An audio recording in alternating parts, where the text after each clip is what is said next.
സമയത്തെ ശരിയായി വിനിയോഗിക്കുന്നവന് മാത്രമേ സമ്പന്നാവാൻ പറ്റൂ. ഇതിൽ പറയുന്നൊരു പോയിന്റ് എന്ന് വെച്ചാൽ, ഇപ്പം സാധാരണ ഒരു എംപ്ലോയീസ് ഉണ്ട്. ഇവരെ സംബന്ധിച്ച് 8-10 മണിക്കൂർ ജോലി ചെയ്യുക, ബാക്കിയുള്ള സമയം TV കാണുക, കിടന്നുറങ്ങുക. ഇതിനപ്പുറത്തേക്ക് അതല്ലെങ്കിൽ റോഡ് സൈഡിൽ പോയിട്ട് വല്ല പിള്ളേരൊപ്പം ഇരുന്ന് സംസാരിക്കുക, കലങ്ങുമ്പോൾ പോയിരിക്കുക, ഫോൺ നോക്കിയിരിക്കുക, ഇങ്ങനെ സമയം വെറുതെ കളയുന്നവരാണ് ഭൂരിഭാഗം പേരും. അതേസമയം ബിസിനസ്സുകാർ അവരെന്ത് ചെയ്യുന്നു?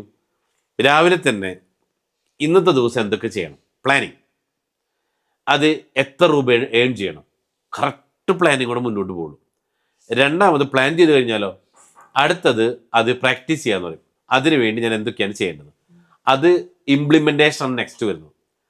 അത് കഴിഞ്ഞ് മൂന്നാമത് അത് കഴിഞ്ഞ് വന്നു കഴിഞ്ഞാൽ അവർ 3 കാര്യങ്ങളൂടെ നോക്കും. ഇന്ന് എൻ്റെ ജീവിതത്തിൽ എന്തൊക്കെ കാര്യങ്ങൾ നടന്നു. അതിൽ പറയുന്നത് what went wrong, what went right, what need to be corrected. ഈ 3 കാര്യങ്ങൾ അവിടെ സെറ്റാക്കി പോകും. അതായത് ഇന്നത്തെ ദിവസത്തിൽ ഞാൻ ചെയ്ത ശരികൾ എന്തൊക്കെയായിരുന്നു, ഇന്നത്തെ ദിവസം ഞാൻ ചെയ്ത തെറ്റുകൾ എന്തൊക്കെയായിരുന്നു, നാളെ ഞാൻ അതൊക്കെ എന്ത് തിരുത്തണം.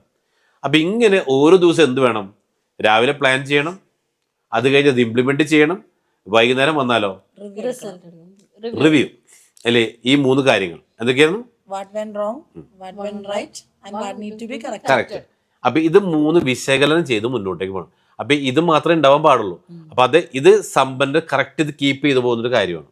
പക്ഷേ സാധാരണക്കാരോ രാവിലെ എല്ലാ ദിവസവും പോലെ നേരം വെളുക്കുന്നു, മുതലാളി ചീത്ത പറയണ കാര്യം കറക്റ്റ് സമയത്ത് ചെല്ലും, ആ ചീത്ത കേൾക്കാതിരിക്കാൻ വേണ്ടി ഗ്യാപ്പ് കിട്ടിയാൽ കിടന്നുറങ്ങും, ഗ്യാപ്പ് കിട്ടിയാൽ വെറുതെ ഇരിക്കും, ഗ്യാപ്പ് കിട്ടിയാൽ ഫോൺ നോക്കിയിരിക്കും. ഇങ്ങനെ സമയത്ത് വെറുതെ കളയുന്നവൻ ഒരു കാലത്തും രക്ഷപ്പെടില്ല.